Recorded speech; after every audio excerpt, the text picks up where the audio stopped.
नमस्कार दोस्तों, मैं अजय सिंह आपका स्वागत करता हूं एसएससी मेकर के यूट्यूब चैनल में। दोस्तों, हम आपके लिए रेलवे एनटीपीसी और ग्रुप डी परीक्षा के लिए क्रैश कोर्स चला रहे हैं। इस क्रैश कोर्स में दोस्तों हम आपको बताएंगे मैथ्स के कुछ मोस्ट इंपॉर्टेंट क्वेश्चन दोस्तों, जो एवरेज यानी औसत से लिए गए हैं। दोस्तों, एवरेज यानी औसत आपके railway NTPC group D exams के लिए बहुत ही इंपॉर्टेंट चैप्टर है, क्योंकि इस चैप्टर से दोस्तों हमेशा एक या दो प्रश्न पूछे जाते हैं और जो इंपॉर्टेंट क्वेश्चन होते हैं, जो बार बार रिपीट करते हैं, जो प्रीवियस ईयर के पेपर में दोस्तों पूछे गए हैं, उन सभी प्रश्नों को इस वीडियो में शामिल किया हूं। दोस्तों, मैथ के क्रैश कोर्स का 13वां वीडियो है।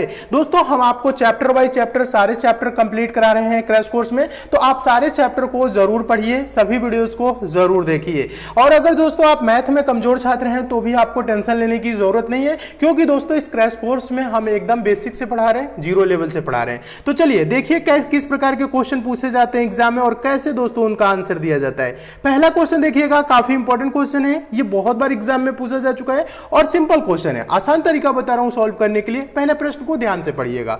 प्रश्न है दोस्तों, 30 परिणामों का औसत 20 है और अन्य 20 परिणामों का औसत 30 है। इन सभी परिणामों का औसत क्या है? अब ध्यान दीजिएगा दोस्तों, यहां पे पहले प्रश्न को समझ लीजिए। प्रश्न हम समझा देते हैं, पहले अच्छे तरीके से समझिएगा। बोल रहा है 30 परिणामों का औसत क्या है? 20 है। यानी मान लीजिए दोस्तों 30 परिणामों कहने का मतलब 30 संख्याएं मान लीजिए, ठीक है। 30 संख्याओं का औसत क्या है? 20 है। तो इन 30 परिणामों का दोस्तों योग क्या होगा? 30 गुने 20 करेंगे तो 30 गुने 20 का मतलब 3 दूना के 6, 600। क्या होगा दोस्तों? 600। और आगे बोल रहे हैं दोस्तों, और अन्य 20 परिणामों का औसत 30 है। अन्य कितने दोस्तों? 20 परिणामों का औसत क्या है दोस्तों? 20 है। तो इन देखिएगा, अन्य 20 परिणामों का क्या है दोस्तों? औसत यहां पे 30 है, ठीक है। तो यह 20 गुणे 30 यानी कि क्या होगा दोस्तों? ये जो 20 परिणाम है इनका योग टोटल क्या होगा दोस्तों? 20 गुणे 30। 20 गुणे 30 भी करेंगे तो क्या होगा दोस्तों? 600 ही होगा। यानी टोटल कितना हो गया दोस्तों? यानी कि परिणामों का योग कितना हो गया? 600 प्लस 600 जोड़ेंगे तो क्या होगा दोस्तों? 1200। और ये टोटल कितने परिणाम क्या है दोस्तों? यानी कि 30 परिणाम यहां पे, 20 परिणाम यहां पे, तो 30 20 जोड़ेंगे तो क्या होगा दोस्तों? 50 होगा। ये 50 परिणामों के औसत हैं। तो यहां पे आप ध्यान दीजिएगा, ये 50 परिणामों के क्या है दोस्तों? योग है, औसत नहीं है। 50 परिणामों के क्या है दोस्तों? योग है। अब इन सभी परिणामों का क्या पूछ रहा है दोस्तों? औसत पूछ रहा है। तो 1200 बटा क्या करेंगे दोस्तों? 50। 1200 बटा 50 का मतलब दोस्तों क्या होगा? 0 से 0 कैंसिल हो जाएगा और यहां पे देखिए 5 दुना के 10 और 5 चौक को 20। आंसर क्या होगा दोस्तों? 24। यानी कि ये जो टोटल परिणाम है दोस्तों, यानी टोटल कितने? 50। इन 50 परिणामों का औसत क्या होगा? 24 होगा। देखिए 24 किस ऑप्शन में है? देखेंगे ऑप्शन नंबर पहले में है। आपका ऑप्शन नंबर पहला दोस्तों क्या हो जाएगा? सही हो जाएगा। तो मैं उम्मीद करता हूं दोस्तों आप इस प्रश्न को बहुत अच्छे तरीके से समझ गए होंगे और इस टाइप के क्वेश्चन आपके एग्जाम में आएगा तो आप अच्छे से सॉल्व कर लेंगे। देखिए इन सब प्रश्नों में ज्यादा कुछ करने की जरूरत नहीं होती है। 30 गुने 20 करेंगे 600, 20 गुने 30 करेंगे 600। टोटल दोस्तों योग क्या हो गया? 1200। और टोटल संख्या कितनी है दोस्तों? 30 परिणाम इधर है, 20 परिणाम इधर है, तो 30 20 50। 1200 को 50 से भाग कर दीजिए, क्या आ जाएगा? औसत आ जाएगा। औसत बराबर क्या होता है दोस्तों? टोटल संख्याओं का योग बटा टोटल संख्याओं की संख्या। भाग कर दीजिए, तुरंत आंसर आ जाएगा। 24 आंसर हो गया। चलिए नेक्स्ट क्वेश्चन की ओर चलिएगा। सारे प्रीवियस ईयर के क्वेश्चन करा रहे हैं, अच्छे से देखिए, मन लगा के प्रिपरेशन करिए। कहीं पे भी प्रॉब्लम आती है तो नीचे दोस्तों आप जरूर कमेंट करिए। देखिएगा दूसरा क्वेश्चन है, बहुत इंपॉर्टेंट क्वेश्चन है ये दोस्तों, लगभग 7 से 8 बार एग्जाम में रिपीट किया है और सिंपल क्वेश्चन है। पहले प्रश्न को ध्यान से पढ़िएगा। प्रश्न है दोस्तों, 5 संख्याओं का औसत 27 है। इनमें से एक संख्या निकालने पर औसत 25 हो जाता है, तो निकाली गई संख्या होगी। वो निकाली गई संख्या क्या है? अब इसमें भी आपको दोस्तों ज्यादा कुछ करने की जरूरत नहीं है, आसान तरीका बता रहा हूं। 5 संख्याओं का औसत क्या बोल रहे हैं? 27। तो 5 संख्याओं का योग क्या होगा दोस्तों? टोटल 5 संख्याओं का योग क्या होगा? 5 गुने 27। 5 गुने 27 का दोस्तों मतलब क्या होता है? 27 बच्चे 135। क्या होता है दोस्तों? 135 हो जाएगा। अब ध्यान दीजिए, बोल रहा है इनमें से एक संख्या निकालने पर औसत 25 हो जाता है। एक संख्या निकाल लेंगे तो क्या हो जाएगी? 4 संख्या हो जाएगी। पहले 5 संख्या है, एक कम कर लेंगे तो क्या हो जाएगी? 4। अब औसत कितना हो जा रहा है? 25 हो जा रहा है। तो 25 गुने 4, यानी समझ रहे ना क्या करना है, टोटल संख्याओं का योग 4 गुने 25 का या 25 गुने 4 क्या होगा दोस्तों 100 होगा। तो यहां पे ध्यान दीजिएगा 5 में से 1 कम किए तो क्या हुआ 4, और देखिए ये औसत क्या हो गया दोस्तों, यहां पे 4 संख्याओं का 25 हो गया, 5 संख्याओं का 27 है। तो यहां पे पूछ रहे हैं निकाली गई संख्या, तो कैसे पता करेंगे, 135 में से 100 घटाएंगे, 135 में से 100 घटाएंगे तो आंसर आएगा दोस्तों 35 यानी 35, ये आंसर हो जाएगा। यानी निकाली गई संख्या क्या है दोस्तों 35 है। देखिए 35 किस ऑप्शन में है, देखेंगे ऑप्शन नंबर डी में है। आपका ऑप्शन नंबर डी दोस्तों क्या हो जाएगा, सही हो जाएगा। तो मैं उम्मीद करता हूं दोस्तों आप इस प्रश्न को भी बहुत अच्छे तरीके से समझ गए होंगे और इस टाइप के भी क्वेश्चन आपके एग्जाम में आएगा तो आप अच्छे से सॉल्व कर लेंगे। देखिए ये बहुत ही इंपॉर्टेंट क्वेश्चन है।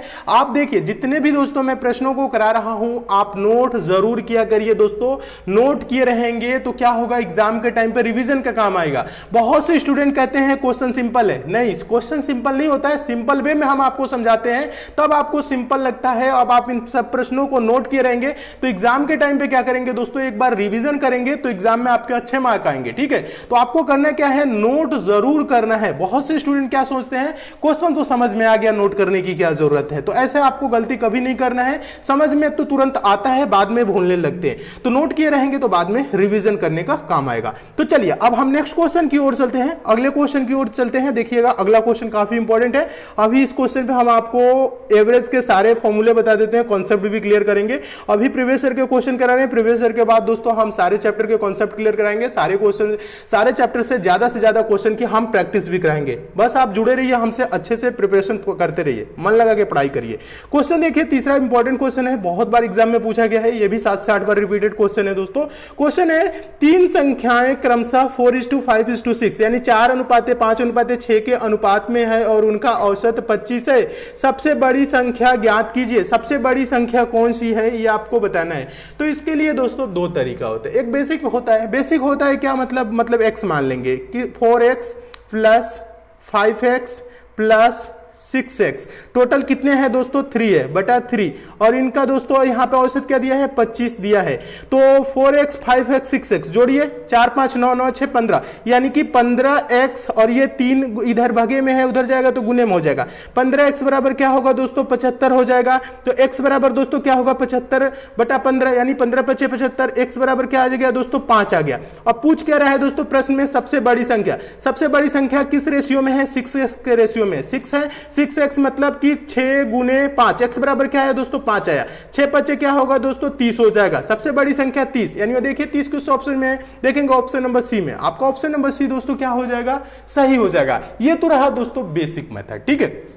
लेकिन आपको एग्जाम में इतना करने की जरूरत नहीं है, आपको पेन उठाने की भी जरूरत नहीं है, एक्स मानने की भी जरूरत नहीं है। इसके लिए आसान तरीका है दोस्तों, आपको पहले भी बताया हूं और फिर से बता रहा हूं, समझिएगा। जब आपको मैं पार्ट वाइज करा रहा था मैथ और रीजनिंग, लगभग 200 से ज्यादा 200 के करीब पार्ट है दोस्तों मैथ और रीजनिंग के, उसमें एवरेज के भी सारे फॉर्मूले बता दिए, सारे ट्रिक भी बता दिया हूं। अगर आपके पास टाइम दोस्तों बचता है तो उन सभी पार्टों को जरूर देखिएगा। Maths all video, reasoning all video के नाम से प्लेलिस्ट भी बनी है, उस प्लेलिस्ट में आप जाइएगा, सारे पार्ट को जरूर देख लीजिएगा। टाइम बचता है तो आपकी काफी प्रिपरेशन अच्छी तरीके से हो जाएगी, क्योंकि वो भी दोस्तों रेलवे एनटीपीसी और ग्रुप डी के लिए ही पढ़ाया हूं, ठीक है। तो यहां पे देखिए पहले हम आपको बता दें, आपको पहले क्या बताया हूं, औसत क्या होता है दोस्तों, हमेशा बीच वाला संख्या होता है। कैसे पता बताइए, 1 2 और 3, 3 संख्याएं, औसत क्या होगा दोस्तों, बिना पेन उठाए बिना निकाले कैसे बोलेंगे, औसत होगा 2। कैसे औसत निकालते कैसे हैं, 1 + 2 + 3 बटा कितनी संख्या है 3, तो 1 2 3 3 3 6, जोड़ने पे क्या है दोस्तों 6 और बटा का 3, 6 बटा 3 का मतलब दोस्तों क्या होगा 2। 3 से जब 6 को दोस्तों 6 को 3 से भाग करेंगे तो कितने बार में जाएगा 2, यानी क्या आ गया दोस्तों 2। यहां पे हम क्या निकाले थे, यहां पे भी तो आपको 2 ही बताए थे। समझ में आ रहा है, औसत क्या होता है, हमेशा बीच वाली संख्या होता है। चलिए अभी फिर से यहां पे एक और एग्जांपल लेते हैं, बताइएगा। देखिए अगर यहां पे 2 4 6 ये 3 संख्याएं, तो बताइए औसत क्या होगा, औसत होगा बीच वाला संख्या 4। कैसे पता, औसत निकाल भी सकते हैं, 2 4 6 6 6 12, जोड़ने पे क्या हुआ 12, टोटल संख्याएं कितने हैं 3, 3 से भाग कर दीजिए दोस्तों, तो 3 चौको 12, क्या आया दोस्तों 4 आया। और यहां पे भी हम क्या बोल रहे थे 4। हमेशा औसत क्या होता है, बीच वाला संख्या होता है। इसी कॉन्सेप्ट को अगर क्लियर करते हैं तो औसत के लगभग दोस्तों आप 70 से 80% क्वेश्चन दोस्तों आप बिना पेन उठाए सॉल्व करेंगे। ये मैं गारंटी लेता हूं। समझिएगा, एक बार और समझाता हूं। अगर संख्याएं इस प्रकार से हो 1 2 3 4, अब बताइए औसत क्या होगा दोस्तों? बीच वाला संख्या। अब आप इसमें देखेंगे बीच वाला संख्या कौन सा होगा? 4 है तो बीच वाला संख्या कौन होगा? बहुत से स्टूडेंट कंफ्यूज हो जाएंगे, लेकिन बीच वाला संख्या यहां पे होगा। दोनों तरफ से 2-2 संख्या छोड़ दीजिए। यहां पे अभी आप बोलेंगे 2-3 के बीच में क्या होगा?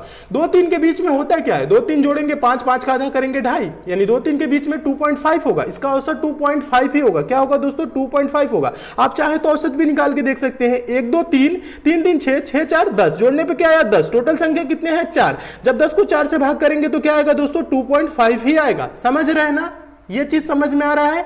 अब देखिए एक और एग्जांपल लेते हैं। अब इसे बताइएगा दोस्तों, 2 4 6, 2 4 6 और 8। अब बताइए इसका औसत क्या होगा दोस्तों? ये बीच वाला संख्या होगा। बीच 4 और 6 के बीच में क्या आएगा दोस्तों? 5 आएगा। 4 और 6 का बीच कैसे निकालेंगे? 4 और 6 को जोड़ेंगे, 4 6 10, 10 को 2 से भाग करेंगे 5, यानी औसत क्या आएगा दोस्तों? 5 आएगा। आप चाहे तो निकाल के देख भी सकते हैं। 2 4 2 4 6 6 6 12 और 12 8 20, जोड़ने पे क्या आया? 20। टोटल संख्याएं कितने हैं? 4। 4 से भाग करिए तो 4 5 20, यहां पे भी हम 5 ही बोले, यहां पे भी आपका 5 ही आया। समझ में आ रहा है ना? ये बेसिक कॉन्सेप्ट है। इस कॉन्सेप्ट को जरूर क्लियर करिए दोस्तों। ये चीज समझ लेंगे तो औसत के प्रश्नों को सॉल्व करने के लिए आपको पेन उठाने की जरूरत नहीं है। यह चीज हम उम्मीद कर रहे हैं आप अच्छे तरीके से समझ भी रहे होंगे। अगर संख्याएं ऐसी हो 1 2, देखिएगा 1 2 3 4 5 6, सॉरी देखिएगा यहां पे क्या होगा? 6 7 8 9।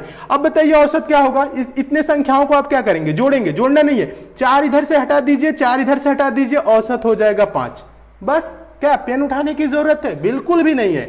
आप ऐसे प्रश्नों को ऐसे ही सॉल्व करेंगे। आप चाहे तो जोड़ के भाग करके भी देखेंगे तो 5 ही आएगा। ठीक है, और हम उम्मीद कर रहे हैं आप इस प्रश्न को अच्छे तरीके से समझ रहे होंगे, और जो मैं कॉन्सेप्ट क्लियर करा रहा हूं वो आप कॉन्सेप्ट भी अच्छे तरीके से क्लियर कर रहे होंगे। अब यहां पे समझिएगा, क्वेश्चन की ओर एक बार चलते हैं। अभी आपको क्वेश्चन भी बता रहे हैं आप क्यों इसको बिना एक्स माने कैसे सॉल्व कर सकते हैं। देखिएगा बहुत से स्टूडेंट एक्स मानते हैं, आपको एक्स मानने की जरूरत नहीं है। यहां पे 4 है, 5 है, 6 है, लगातार है, तो औसत क्या होगा दोस्तों? हमेशा बीच वाली संख्या, यानी 5 के रेशियो में। 5 रेशियो बराबर औसत इसका क्या दिया है दोस्तों? 25 दिया है।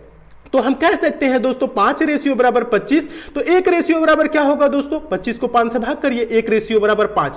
पूछ क्या रहा है दोस्तों? सबसे बड़ी संख्या पूछ रहा है, तो 6 के रेशियो में है, तो 5 6 के 30, बड़ी संख्या 30 हो जाएगी। छोटी संख्या पूछेगा तो 5 चौको 20, 20 हो जाएगी। बीच वाली संख्या 25 दिया ही है। ठीक है, तो आपको क्या इसके लिए पेन उठाने की जरूरत है? बिल्कुल भी नहीं है। आप डायरेक्ट आंसर देंगे 30 बिना पेन उठाए। और हम उम्मीद कर रहे हैं आप इस प्रश्न को बहुत अच्छे तरीके से समझ गए होंगे।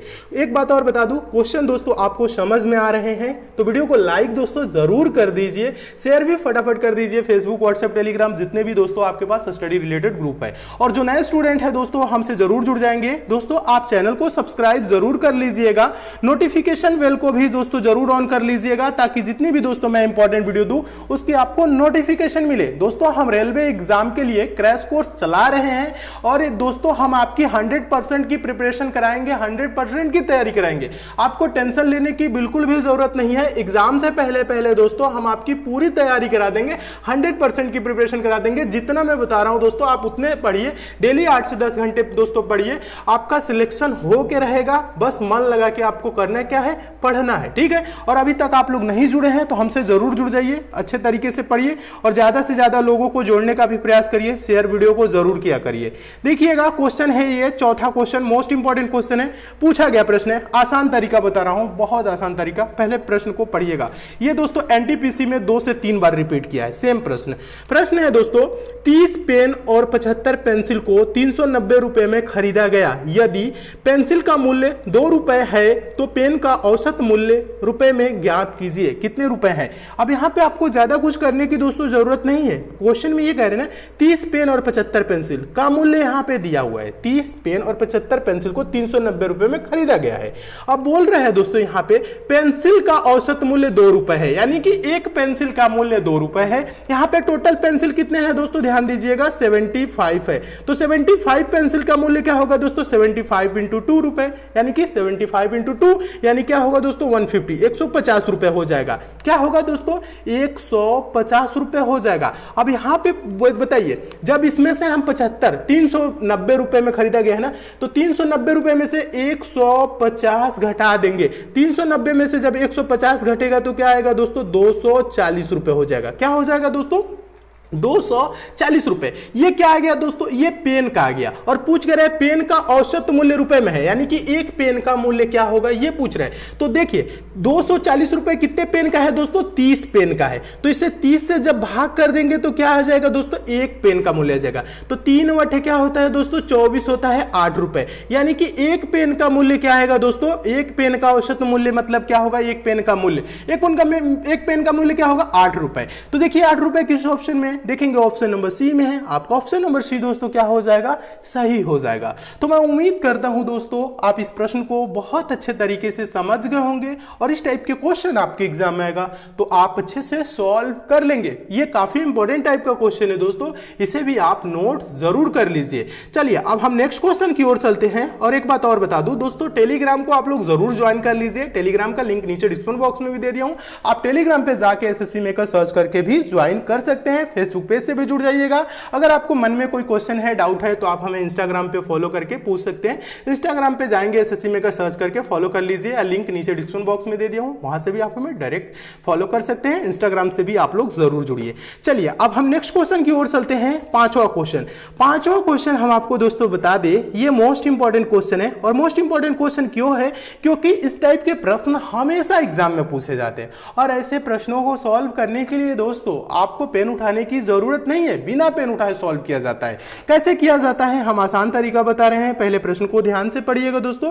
प्रश्न है दोस्तों, 3 के पहले 5 गुणजों का औसत है, यानी 3 के प्रथम मतलब पहले का मतलब है पहले 5 गुणजों का औसत। ये तो क्वेश्चन छोटा है, ये तो आप ऐसे लिख के भी निकाल सकते हैं, थोड़ा सा बड़ा होगा तो कंफ्यूजन होगा। तो यहां पे दोनों तरीका समझा देता हूं। 3 के पहले 5 गुणज कौन कौन से होंगे, 3 का आप टेबल पढ़ लीजिए, यानी पहाड़ा पढ़ लीजिए। 3, 6, 9, 12, 15, यही 5 गुणज होंगे 3 के प्रथम। ठीक है, ये आपका 9 है, ध्यान दीजिएगा। तो देखिए अब इसका औसत कैसे निकालेंगे, जोड़ लीजिए। टोटल कितने संख्या है, 5 संख्या है। 3, 6, 9, 9, 9, 18, 18, 12, 30 और 30, 15, 45। जोड़ने पे क्या है दोस्तों, 45। औसत बराबर होता क्या है, संख्याओं का योग बटा संख्याओं की संख्या। टोटल कितने संख्या है दोस्तों, 5 है। तो 45 को 5 से क्या करेंगे दोस्तों, 45 को 5 से भाग करेंगे तो 5 9 45, यानी औसत इसका क्या आएगा दोस्तों, 9 आएगा। 9 किस ऑप्शन में, ऑप्शन नंबर पहले में। आपको ऑप्शन नंबर पहला दोस्तों क्या हो जाएगा, सही हो जाएगा। अब यहाँ पे थोड़ा सा दोस्तों समझिएगा, ये तो रहा दोस्तों छोटा सा क्वेश्चन, तो हम आंसर दे दिए। बड़ा क्वेश्चन रहता तो कैसे आंसर देते, इसके लिए एक शॉर्ट ट्रिक भी है, फॉर्मूला भी है। अगर ऐसे क्वेश्चन कभी भी आए तो आप क्या करेंगे दोस्तों, समझिएगा। पहला संख्या प्लस आखिरी संख्या बटा 2, तुरंत आंसर आएगा। पहला संख्या मतलब 3 के प्रथम 5 गुणजों का पूछ रहे हैं, तो पहला संख्या 3 होगा और आखिरी संख्या क्या होगा, 3 के प्रथम 5 गुणजों, 5 कह रहे हैं तो 3 5 15, आखिरी संख्या क्या होगा 15 और बटा क्या करेंगे 2, तो 3 15 जोड़ेंगे तो क्या होगा 18 और 18 को 2 से भाग करेंगे तो दोस्तों क्या होगा 2 9 18, औसत क्या होगा 9 होगा। ऑप्शन नंबर ए क्या हो जाएगा, सही हो जाएगा। तो इसमें आपको पेन उठाने की जरूरत नहीं है, बस हम आपको समझाने के लिए लिखे। 3 के प्रथम 5 गुणजों का मतलब पहला 3, आखिरी क्या होगा 3 5 15, 15 3 18, 18 को 2 से भाग करेंगे 9, डायरेक्ट आंसर बिना पेन उठाए सॉल्व। चलिए ये तो बहुत ही इंपॉर्टेंट रहा है, बहुत बार पूछा गया है। और इससे रिलेटेड एक और क्वेश्चन देखिएगा, ये रहा। ये क्वेश्चन नंबर आपका कौन है, क्वेश्चन नंबर 6 है। अब यहां पे हम आपको समझा रहे हैं, समझिएगा। ये भी क्या है दोस्तों, ये भी लगभग 4 से 5 बार एग्जाम में पूछा गया है। अब इसके लिए क्या करेंगे, कैसे सॉल्व करेंगे, पहले प्रश्न पढ़िएगा। प्रश्न है दोस्तों 9 के प्रथम 30 गुणांकों का औसत क्या है। तो यहां पे क्या करेंगे दोस्तों, ऐसे 9 18 27, अब बताइए 30 तक लिखेंगे तो कितना टाइम लगेगा, बहुत टाइम लगेगा। 30 तक लिखेंगे तो टाइम लगेगा कि नहीं, और उसके बाद से जोड़ेंगे, हो सकता है कहीं पे इतनी बड़ी जोड़ करें तो गलती भी हो सकती है। तो आपको इतनी सब करने की जरूरत दोस्तों नहीं है। अभी हम आपको आसान तरीका बताए ना, आसान तरीका हम आपको क्या बताए थे, पहला संख्या प्लस आखिरी संख्या बटा 2, तुरंत आंसर आ जाएगा। पहला संख्या इसका क्या है दोस्तों 9 है और आखिरी संख्या क्या होगा 9 के प्रथम 30 गुणांक को, तो 9 गुने 30 करेंगे तो क्या होगा 9, देखिएगा 9 गुने 30 करेंगे तो 9 3 27 270, आखिरी गुणांक क्या होगा दोस्तों ये 270 होगा। समझिएगा, एक बार और समझाता हूं, समझिएगा। पहला संख्या क्या होगा 9 और आखिरी क्या होगा 9 3 27 270 होगा। दोनों को जोड़ के बटा 2 कर दीजिए, तो जोड़ेंगे तो क्या होगा दोस्तों 279, यही होगा ना, 270 में 9 जोड़ेंगे तो 279 होगा और बटा 2 कर दीजिए। अब भाग करेंगे तो दोस्तों क्या होगा, यहां पे समझिएगा भाग करके भी दिखा देते हैं, इसे काट भी देते हैं, समझिएगा पूरा पूरा कटेगा, ये पॉइंट में जाएगा तो समझिएगा पॉइंट में 2 1 कम 2 2 तिहाई 6, अब यहां पे 19 होगा, फिर क्या होगा दोस्तों 2 9 18, दशमलव लगा के 0 बढ़ाएंगे, यहां पे 10 हो जाएगा, 2 5 10, क्या आया दोस्तों 139.5, यानी कि इसका औसत क्या होगा, 9 के प्रथम 30 गुणांकों का औसत क्या होगा 139.5 होगा। देखिए 139.5 किस ऑप्शन में देखेंगे, ऑप्शन नंबर सी में है, आपका ऑप्शन नंबर सी दोस्तों क्या हो जाएगा, सही हो जाएगा। तो मैं उम्मीद करता हूं दोस्तों आप इस प्रश्न को भी बहुत अच्छे तरीके से समझ गए होंगे। एक बार ध्यान रखिएगा दोस्तों एक बात की, करना क्या है दोस्तों, प्रथम संख्या प्लस आखिरी संख्या बटे 2, तुरंत आंसर आएगा। ठीक है, तो इसे आप नोट जरूर कर लीजिएगा दोस्तों, नोट किए रहेंगे तो एग्जाम के टाइम पे बहुत काम आएगा। क्वेश्चन अच्छे लग रहे हैं, समझ में आ रहे हैं तो वीडियो को लाइक शेयर करना बिल्कुल भी ना भूलिएगा। चलिए अब हम नेक्स्ट क्वेश्चन की ओर चलते हैं, और अभी आपकी प्रिपरेशन दोस्तों हम बहुत जबरदस्त तरीके से कराने वाले हैं। थोड़ी सी सेहत में प्रॉब्लम हो गई थी, सेहत नहीं सही था, तो इस वजह से हम यहाँ पे करा दे रहे हैं। अभी बोर्ड पे भी हम आपको पढ़ाएंगे, डिजिटल बोर्ड पे बहुत बेहतरीन ढंग से पढ़ाने वाले हैं, मन लगा के आपको पढ़ा रहे हैं दोस्तों। आप भी क्या करिए, मन लगा के प्रिपरेशन करिए। चलिए अगले क्वेश्चन की ओर चलते हैं। अगला क्वेश्चन ये 7वां क्वेश्चन, ये 7वां क्वेश्चन हम आपको बता दें दोस्तों, समझिएगा ये 7वां क्वेश्चन जो है ये होमवर्क के लिए, ठीक है, ये होमवर्क के लिए क्वेश्चन है। इसका आंसर क्या करना है दोस्तों, आप सभी को कमेंट करके बताना है इसका सही आंसर क्या होगा। हम देखेंगे दोस्तों कितने लोग एवरेज को यानी औसत को अच्छे तरीके से पढ़े हैं, कितने लोग इसका सही आंसर दे रहे हैं। ठीक है, ये एवरेज का दोस्तों पार्ट 1 था, पार्ट 2 में हम इसका आंसर भी बताएंगे, लेकिन सबसे पहले हम ये देखेंगे कितने लोग इसका सही आंसर कर रहे हैं। ठीक है, तो सभी लोग इसका सही आंसर करेंगे, हम उम्मीद करते हैं। तो चलिए दोस्तों मिलते हैं अगले वीडियो में और भी इंपॉर्टेंट प्रश्नों के साथ, तब तक के लिए दोस्तों धन्यवाद।